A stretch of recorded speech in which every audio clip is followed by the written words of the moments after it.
وأشهد أن محمدا لا نبي بعده اللهم صل على سيدنا محمد وعلى آله وصحبه أجمعين أما بعد. Alhamdulillah Bapak Ibu dirahmati Allah, wabil khusus jajaran ketakmiran Masjid Banatul Hail. Puji syukur kehadirat Allah Subhanahu wa taala bermuajah kembali di pekan terakhir Safar 1446. Maaf ini dan ini yang pertama kali terlambat. Karena biasanya saya nomor 1 di sini, Pak. Kadang masjid tutupan saya sudah di sini. 3 kali itu ya. Yang ketiga mungkin sudah ada yang azan. Beliau sudah ada beliau. Saya pikir kok selalu saya nomor 1 itu ya. Mungkin karena saya terlalu pagi berangkat. Maka tadi saya sempatkan ngimami dulu di musola, baru meluncur ke sini. Mas Yudi yang driver baca pamfletnya keliru. 4.50 dikira 5.40. Kan 4.50, saya lihat lagi loh Mas, 4.50 itu 5.40. Jadi mohon maaf sebesar-besarnya hadir terlambat, dan alhamdulillah karena terlambat jenengan dapat tambahan ilmu dari Ustaz Wanto. Jazakumullah khairan. Para bunda yang dirahmati Allah, salawat salam semoga senantiasa teritikad biqalbi wa qalubil lisan wa la qalubil arkan ala Rasulillahi sallallahu alaihi wa alihi wasallam. Materi yang diamanahkan pada saya oleh Ustaz Harto berkaitan dengan keluarga yang dihimpun di bumi kelak dikumpulkan kembali di surga. Materi ini adalah materi yang tentu tak bisa dibahas hanya dalam hitungan jam apalagi menit, karena kita tahu bahwa ibadah paling panjang itu Bapak Ibu, ibadah yang paling panjang itu adalah berumah tangga. Kalau sholat berapa menit sih kita sholat? Subuh tadi panjenengan sholat mungkin 10-15 menit atau 20 menit sak zikirnya. Kalau asar, kalau zuhur dan seterusnya. Kalau puasa paling banter kita berpuasa 1 bulan penuh di saat Ramadan. Tapi kalau rumah tangga ini ibadahnya mulai dari ijab qabul, bahkan bukan dari mulai ijab qabul, bahkan mulai ta'aruf itu sudah ibadah. Lah ini yang bawakan teh pasti masih bujang. Nggih, jenengan masih bujang. Masya Allah, kelihatan dari wajahnya belum ada kuratan penderitaan. Masih bujang. Insya Allah dipertemukan oleh Allah dengan bidadari dunia surganya. Bunda yang dirahmati Allah, jadi ini ibadah yang paling panjang. Dari mulai kalau berumah tangganya ya mulai ijab qabul, tapi prosesnya mulai ta'aruf, mulai memilih saja, kemudian itu menjadi bagian dari ibadah yang ada tuntunannya. Tidak boleh serampangan, tidak boleh sembarangan. Siapa yang dipilih, kriterianya seperti apa, dan seterusnya keseluruhannya oleh Allah dan Rasulnya diatur. Yang kedua, sebada itu kemudian prosesnya, proses menyambungkan antar sepasang manusia ini juga diatur. Hatta bahkan panjenengan ketika dulu menikah, masih ingat tanggalnya Pak? Insya Allah bukan hal yang harus diingat Pak ya. Yang penting masih ingat istrinya. Kalau tanggalnya beno lali gak apa. Yang penting pasangan kita masih ingat.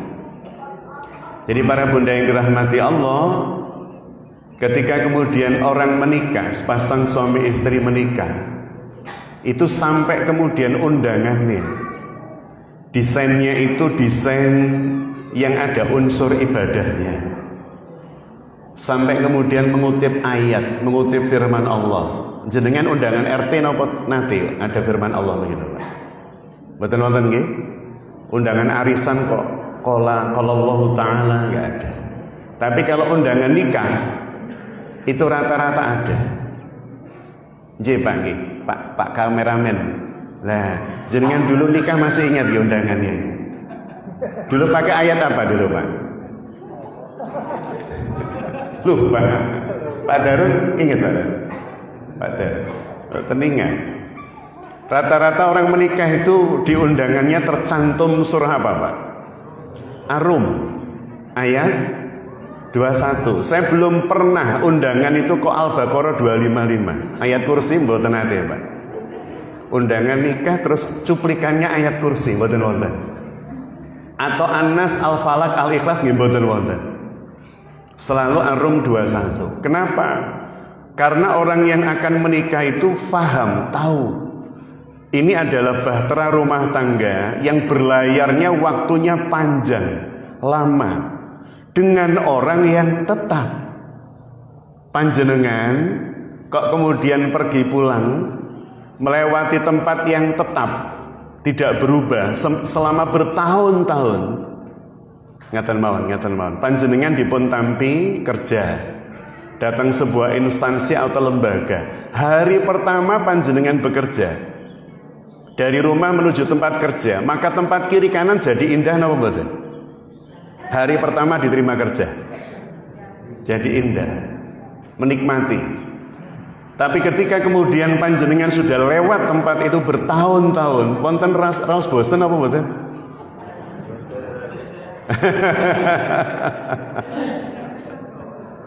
Jenengan kok dalam menikah remen rawon, Pak.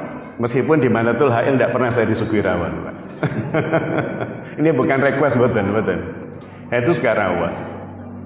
Saking cintanya istri saya terhadap saya, misal, saking senengnya, saking pingin memuliakan suaminya. Sudah Bi, kalau istri manggilkan saya kan manggilkan buat anak-anak Abi. Sudah Bi, insya Allah besok tak masakkan rawon. Wah, suweneng saya. Dan ternyata benar, besoknya istri saya masak rawon sak panci belirik, Bu. Kira-kira kalau satu panci belirik habisnya berapa minggu, Pak? Bukan minggu, mungkin bulan itu kan. Kalau saya makan satu hari 3 kali, maka rawon yang paling enak rawon yang keberapa, Pak? Pertama, kedua, ketiga mungkin. Satu hari, besok mungkin ya tetap rada enak gitu kan. Tapi kalau kemudian makan rawon terus selama 1 bulan, saya khawatir baru 1 minggu kita sudah nek. Sehingga dibutuhkan energi, dibutuhkan effort lebih agar supaya rawon yang kita makan itu meskipun tiap hari rasanya senantiasa ada bedanya. Oh, besok rawonnya bukan empal tapi dagingnya masukkan dalam kuah. Oh, besoknya mungkin ada tambahan telur asin. Itu saya baru dapatkan di Kediri, Pak.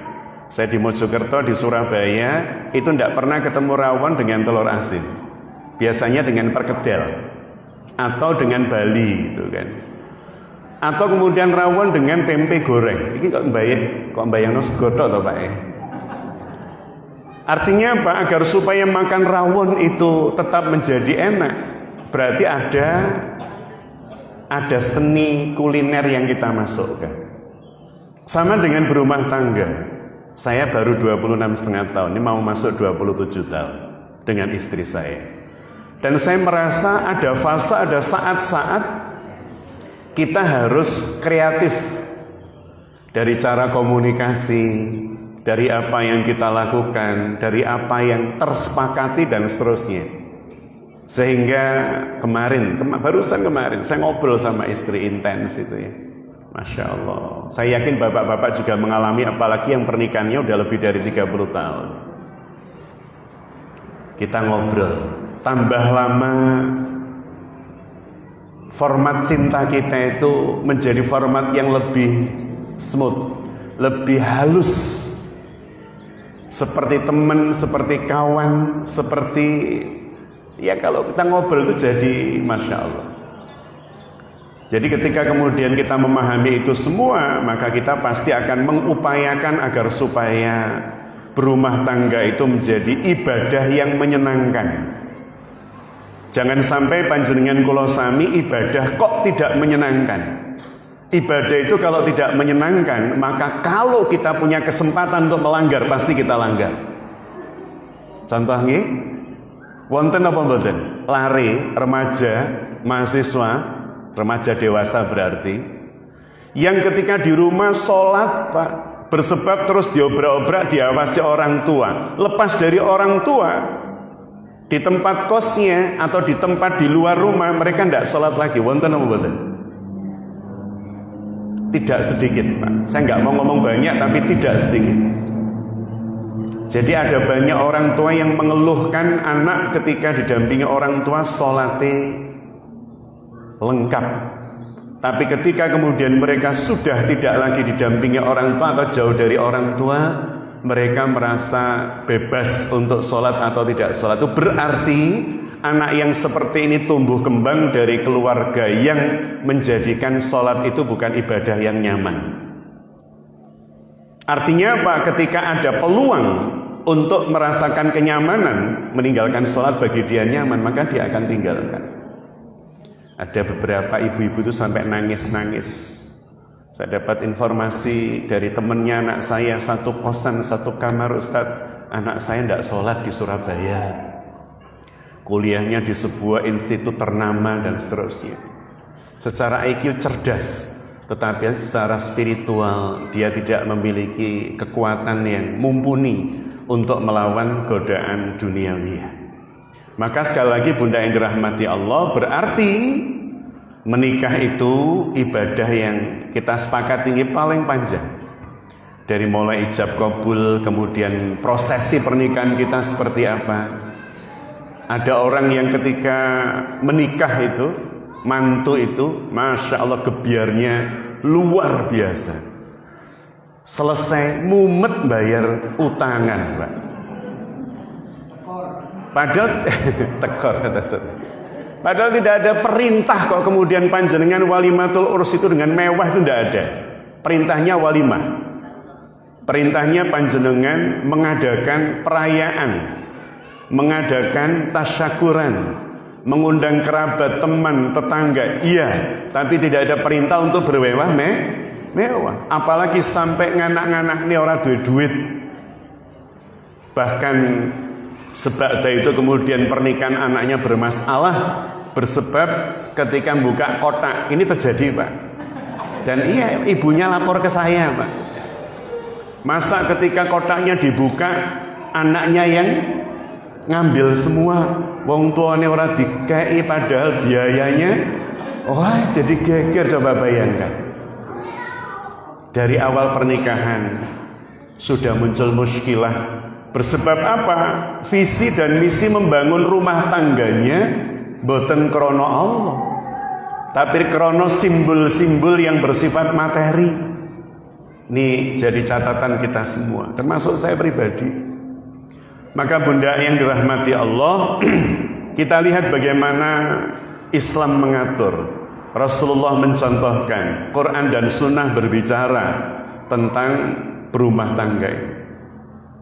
3 hal yang kemudian harus direnungkan untuk orang-orang yang akan berumah tangga, seperti Mas yang tadi suguh, dan panjenengan yang sudah menikah, baik yang baru maupun ingkang sampun kawak.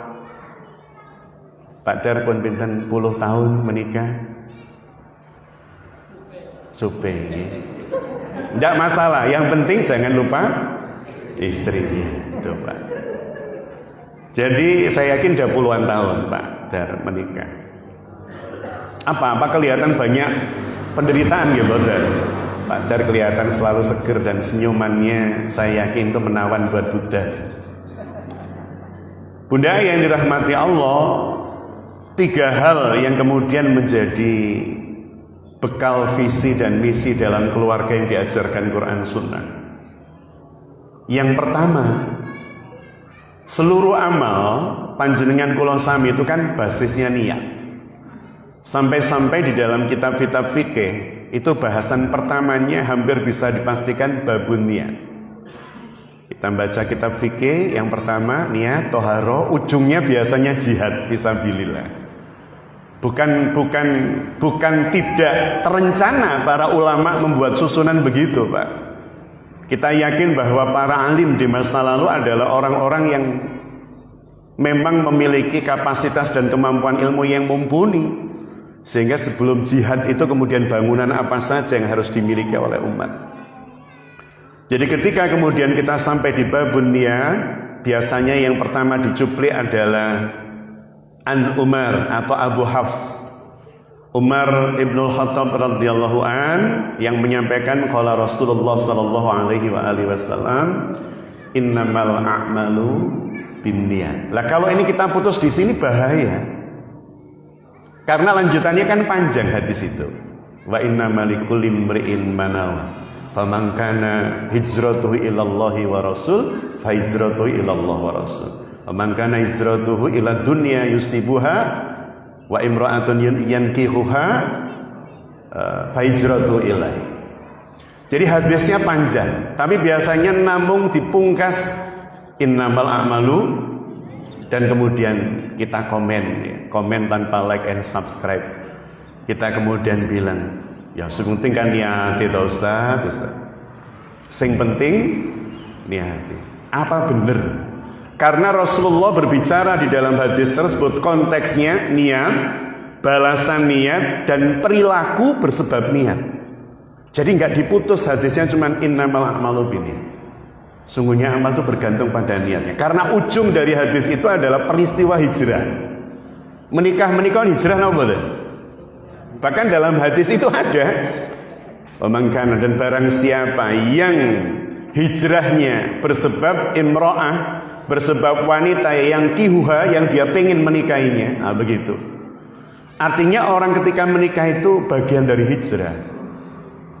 Yang pertama tentu hijrah status, dari jomblo fisabilillah menjadi suami atau istri, menjadi pasangan. Yang kedua, hijrah kehidupan serta variabel-variabel yang menyertainya. Jika pada awalnya sendiri, selalu sendiri, sebada menikah kemudian ada pendamping diskusi, pendamping ngobrol, pendamping guyon, jenengan kalian pasangan pasti sekali, dua kali, bahkan mungkin sering guyon. Gini pembuatan Bapak Ibu. Pak jenengan kalau nggoda istri apa Pak? Contoh nggoda istri.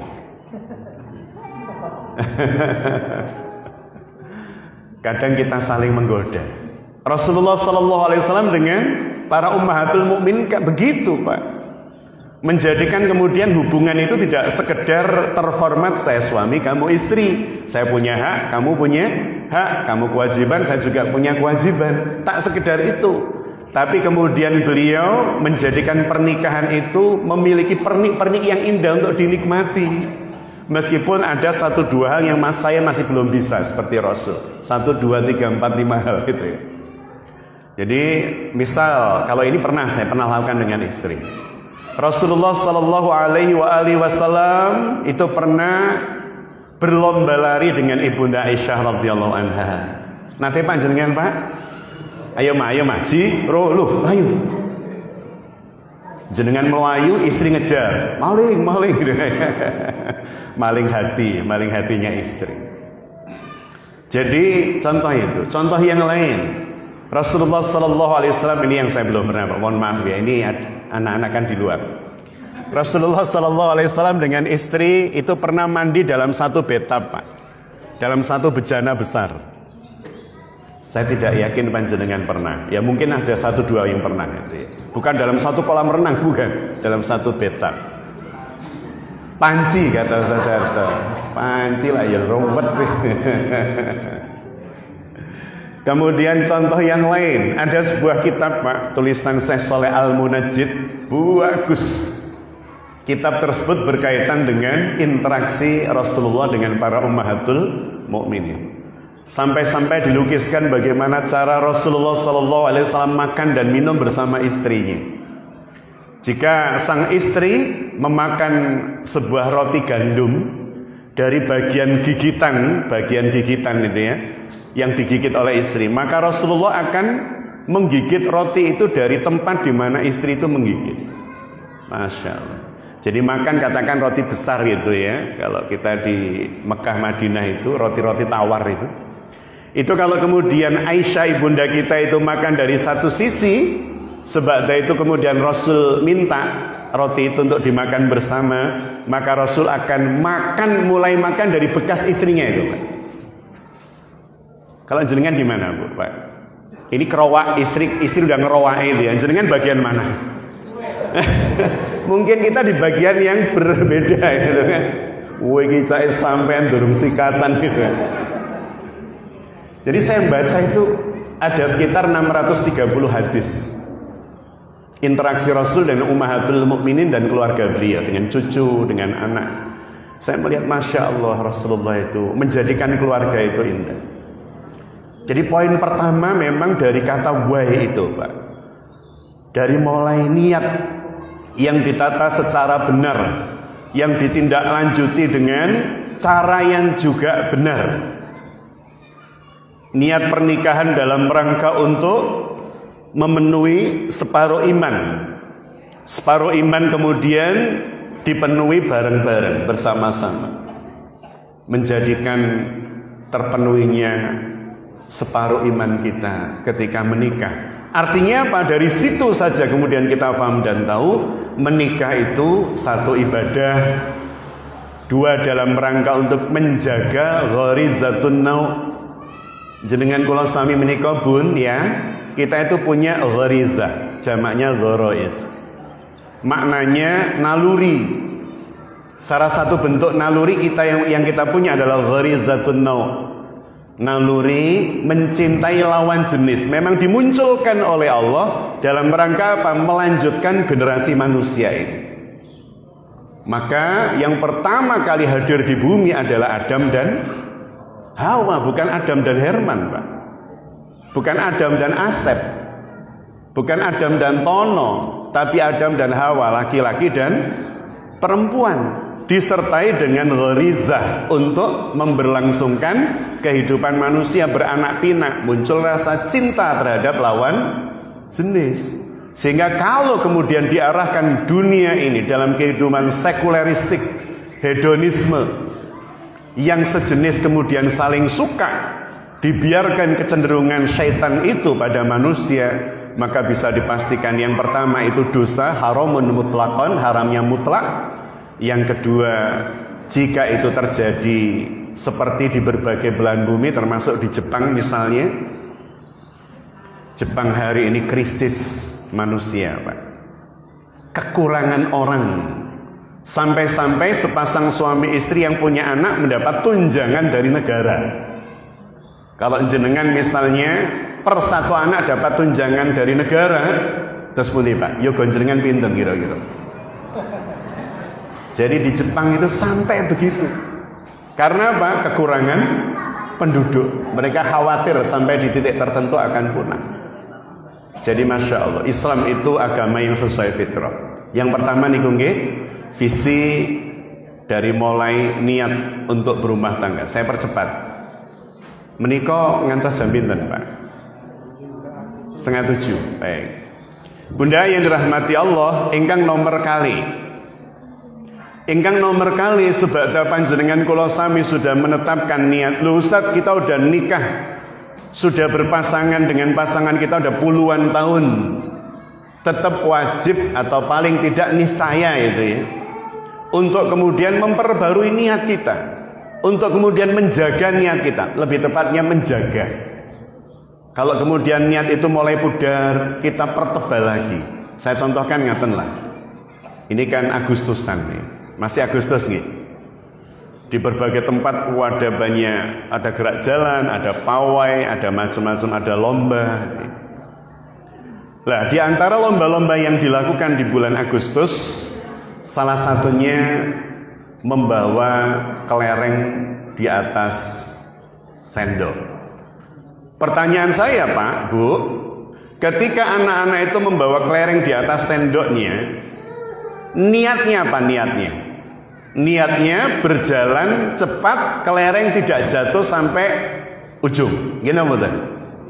Pertanyaan saya, niat itu hanya pada saat start atau sampai finish? sampai finish. Jadi niat menjaga pernikahan kita sebagai sebuah bentuk ibadah kepada Allah itu tidak boleh hanya pada saat kita mengucapkan ijab qabul bahwa ini ibadah, bukan. Tapi niat itu terus harus kita jaga. Sehingga ketika ada muskilah dengan pasangan, niat itu kemudian kita pertebal. Niat itu kemudian kita munculkan lebih kuat. Bukan niatnya ibadah. Kalau niat ibadah mendapati kekurangan dari istri, langsung muncul, loh niat saya dulu nikah itu ibadah kok. Kalau ada yang kurang dari istri, maka inilah saat saya memunculkan potensi sabar saya. Bu, mendampingi suami, bunda-bunda, itu butuh sabar atau sabar? Bu? Oh, sabar, Pak. Untung tidak lihat jenengan. Itu kalau lihat jenengan malah sabar kita itu, Pak. Ternyata berumah tangga itu butuh sabar. Meskipun harus diiringi dengan syukur. Bersebab apa? Bersebab panjenengan dan saya ini dipertemukan oleh Allah dengan orang yang kita tidak paham, tidak tahu karakternya, tumbuh kembang dari kecil seperti apa, sampai hal-hal yang sifatnya privasi. Mohon maaf, dari mulai bau badan, bau mulut dan seterusnya, dari mulai kesukaannya makan apa, tidak sukanya makan apa, dari mulai suka warna apa, tidak suka warna apa. Tiba-tiba oleh Allah dipertemukan, ditakdirkan bertemu bersatu. Sehingga Ustadz Salim Afila itu pernah mengalami tragedi awal pernikahan. Beliau Jogja, istrinya Ngawi. Sebenarnya agak mirip-mirip sih, Jogja Ngawi, agak nyambung kulturnya. Pada saat sebada walimah di tempat laki-laki, kalau jawab apa Pak namanya Pak? Kalau di tempat laki-laki, jadi dari Jogja, kemudian peda motoran beliau sama istri menuju ke Ngawi, ke tempat istrinya, ke tempat mertua. Pada saat motoran Pak, naik motor beliau berdua. Pada saat naik motor kan ya lumayan itu berjam-jam itu kan. Kurang lebih sepertiga perjalanan istrinya bilang ke Ustadz Salim begini, Mas, tidak lapar Pak? Ustadz Salim Pak, laki-laki Pak. Udah. Wah, depan Pak. Enggak nih. Sampai lebih dari separuh perjalanan itu kan, 3/4 perjalanan, istrinya bilang lagi, masa enggak luwe toh Mas? Enggak apa-apa, enggak luwe. Sampai di Ngawi Pak, udah di tempat-tempat tujuan gitu ya. Pas turun istrinya itu mau pingsan Pak sudah. Kok waget digesek? Astagfirullah Dik, aku luwe Mas. Lo kayak man gak ngomong kan wis kok wis ngomong. Artinya apa? Ini tragedi komunikasi yang kadang pasangan itu tidak saling memahami di awal itu kan. Kalau istri itu kan awal-awal sering pakai bahasa yang tidak langsung, bahasa kiasan. Kalau piantun jaler kan langsung toh Pak. Dek, aku luwe Dek. Nah, kan begitu. Kalau pasangan kadang, Mas, gak luwe itu. Enggak, lanang Pak, gak luwe. Ini kan jadi tragedi komunikasi. Artinya lah kita disatukan oleh Allah. Dan kita yakin bahwa disatukan ini ada pesan-pesan luar biasa Allah yang dititipkan pada kita. Untuk kemudian kalau dalam bahasa surah Al-Hujurat, tersatukannya dalam rangka lita'arafu. Kita saling mengenal, mengetahui, oh potensi saya, potensi istri saya ini, oh potensi suami saya ini. Ada seorang ibu yang bercerita, tak dalam rangka mengeluh Pak, wallahi beliau tidak mengeluh, tapi dalam rangka untuk menunjukkan kepada anak-anaknya yang diajak. Beliau bercerita kepada saya tentang suaminya di depan anaknya, bahwa suaminya itu kalau tidur Pak, itu mohon maaf, ngoroknya itu sampai mungkin 100 desibel Pak, bau banget. Tapi saya pernah satu kamar dengan pribadi orang seperti ini pernah. Jadi beliau cerita, sehingga pada saat awal pernikahan itu tragedi, beliau tidak bisa tidur Pak. Tapi kemudian beliau meyakinkan tidak mungkin Allah menjadikan pernikahan ini tanpa pesan penting, tanpa hikmah luar biasa. Akhirnya mencoba dengan berbagai cara untuk bisa menikmati ngoroknya suami. Saya tuh ya Allah luar biasa jenengan. Dan akhirnya terbiasa.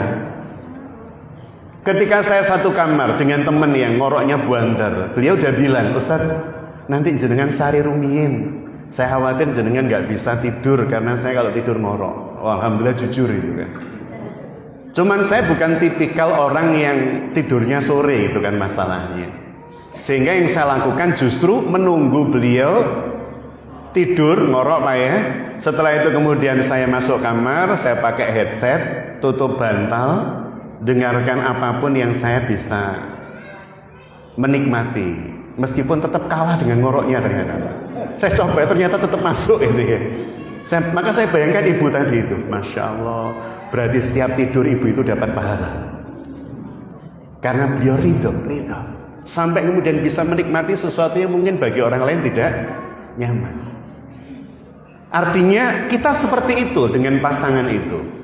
Kebiasaan tidak sama. Kalau saya dengan istri nih, wallahi saya dengan istri, kebiasaan tidurnya tidak sama.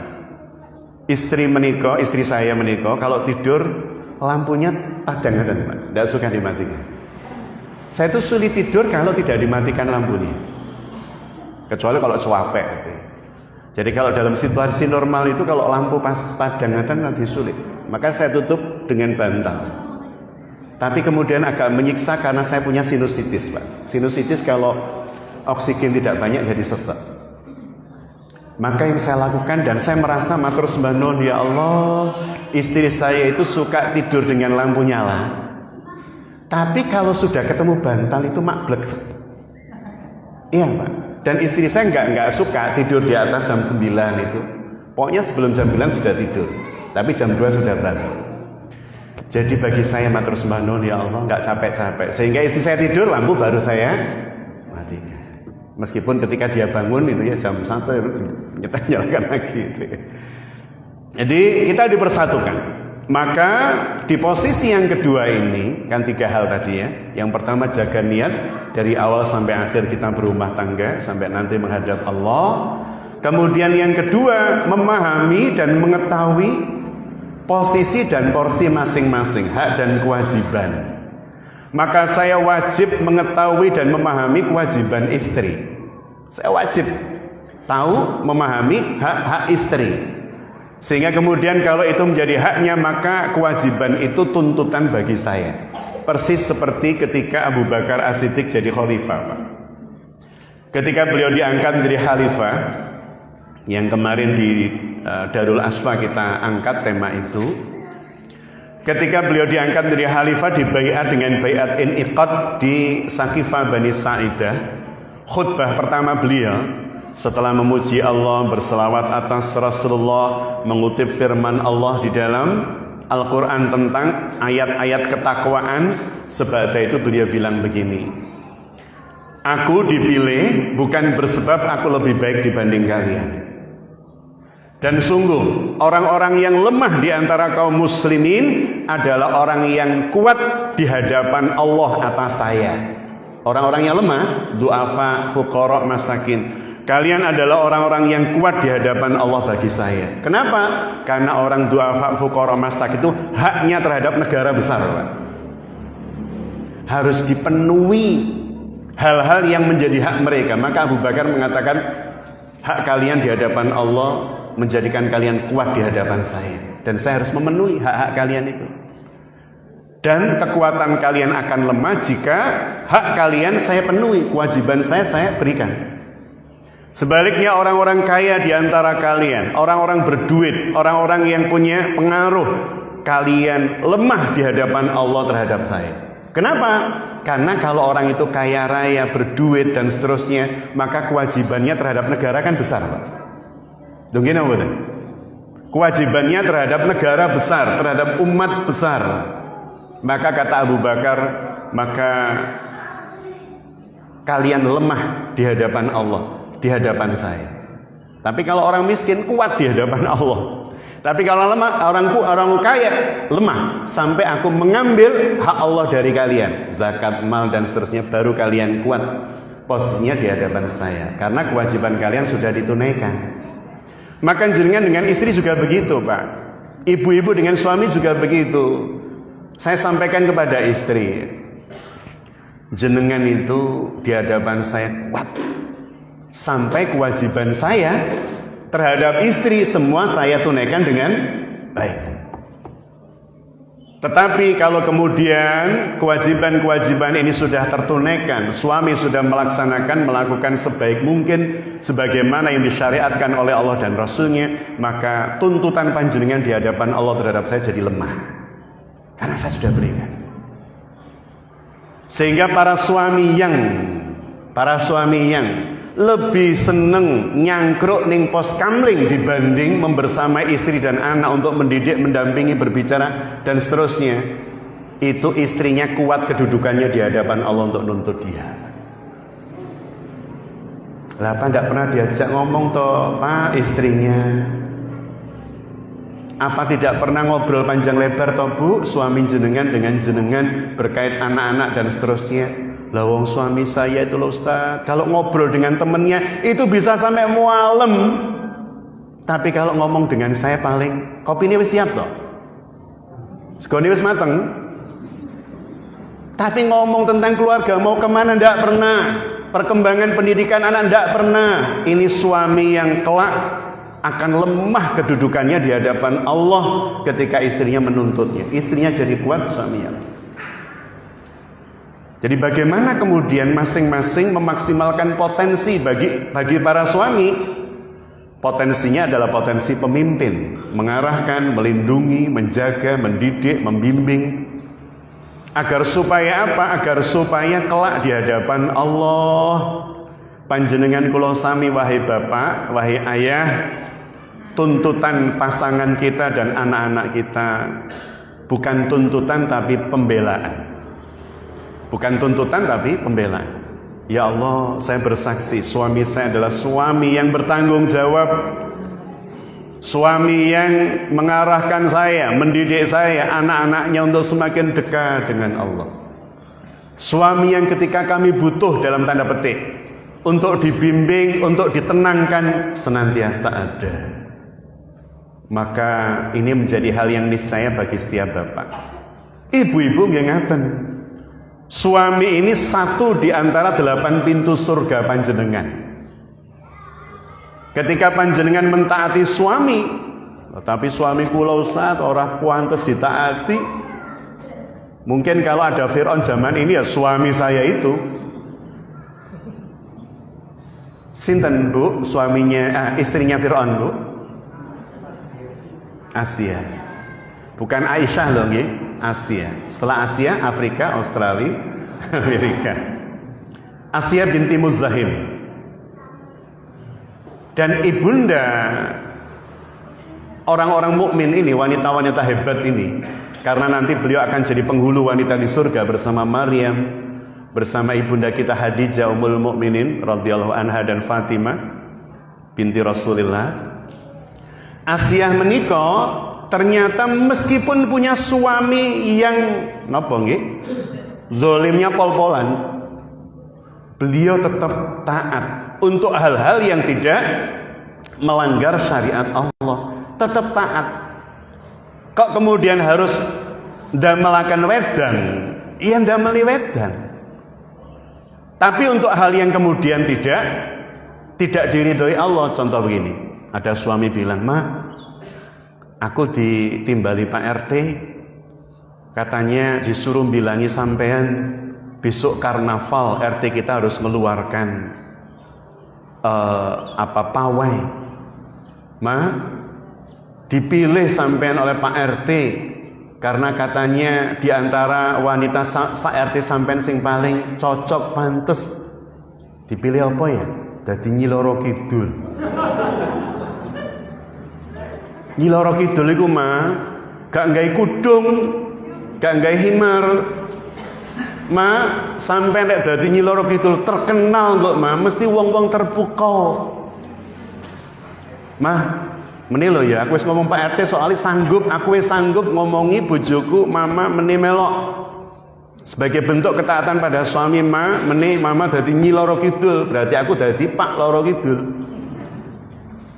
Gak apa-apa ma, wong sedina ae dicopot kudunge. Nah kalau seperti ini suaminya Pak, maka tidak wajib taat Bu, bersebab la ta'ata illa bi maksiatil khaliq. Tidak ada ketaatan untuk bermaksiat kepada Al-Khaliq. Meskipun yang memerintah orang yang sejatinya kita harus taat. Itu yang diucapkan Abu Bakar sebagai pemimpin. Ketika aku taat kepada Allah maka bantulah, taatilah. Tapi ketika aku melanggar apa yang Allah perintahkan, syariatkan dan Rasul contohkan, maka kalian tidak wajib taat. Ini pemimpin yang tahu syariat. Ini pemimpin yang lurus Pak. Jadi disuruh ngelepas nih, jangan. Tanggung jawabnya di hadapan Allah nanti. Wis gak usah dadi nyolor kidul lho Pak. Atau kemudian di lobi, Pak, jenengan wis ora durung? Cerita terakhir nyilor kidul wis dadi mualaf gitu kan. Tiba wis kudungan. Ya aku kudu kudungan ya gitu Pak. Di lobi begitu. Jadi Bunda yang dirahmati Allah, mengenal, saling mengenal, lita'aruf, saling memahami apa kesukaan ketidaksukaan. Dan yang terakhir, jadi kalau saya sudah bilang terakhir kan ibu-ibu sudah tenang, alhamdulillah, wis gak suwe-suwe. Terakhir. Yang terakhir, Bunda yang dirahmati Allah, maka setiap pasangan ini harus mengetahui mapping dari rumah tangganya. Ini kita menikah pengennya hanya di dunia saja, apakah nanti sampai di surga kita dihimpun oleh Allah sebagaimana surah At-Tur ayat 21. Kita cuma pengen di dunia saja atau nanti di surga kita akan dihimpun kembali oleh Allah Subhanahu wa taala. Bahkan nanti di surga ya, si istri bilang ya, bahkan nanti di surga. Yang saya dengar dari para ustadz itu, ternyata Allah Subhanahu wa taala akan menjadikan panjenengan dan saya lebih muda dan lebih elok. Makanya saya bersabar atas wajah jenengan sekarang. Karena nanti jenengan akan jauh lebih cakep.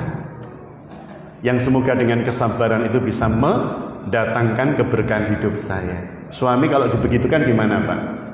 Ridho atau mengamuk Pak?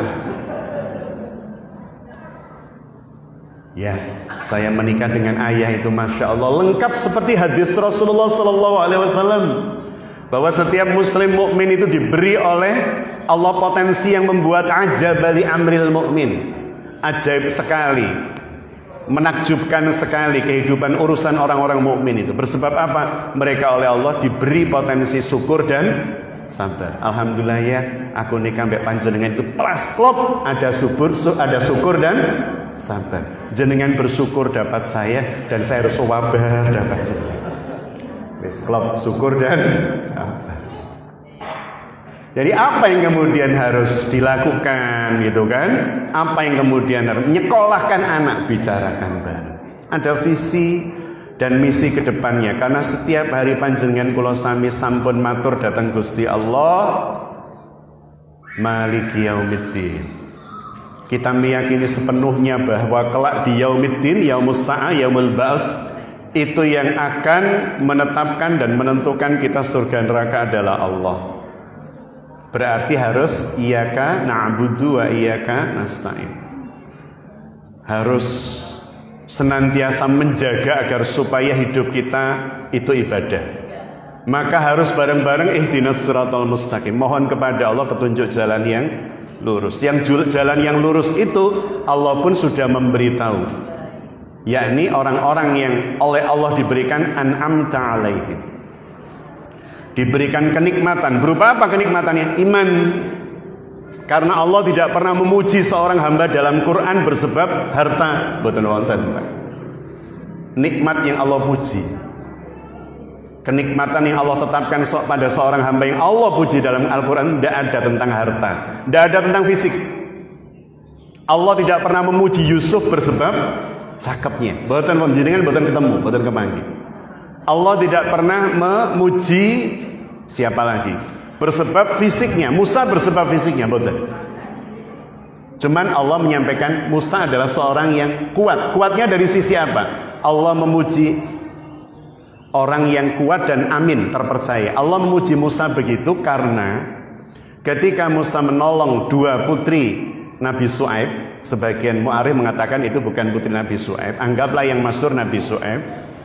Dua putri Nabi Syuaib ini ketika kundur setelah mendapatkan air banyak untuk ternaknya, ketika kundur ke tempatnya, Nabi Musa bilang begini pada dua wanita ini, Mbak, biar saya yang bawa sampai ke rumah jenengan, tapi tolong panjenengan berdua berjalan di belakang saya, nanti menuju rumah jenengan, jenengan bilang loh ya kalau belok. Keren Pak. Maka disebut qawiyul amin dalam Quran. Ini orang yang kuat dan amin, terpercaya.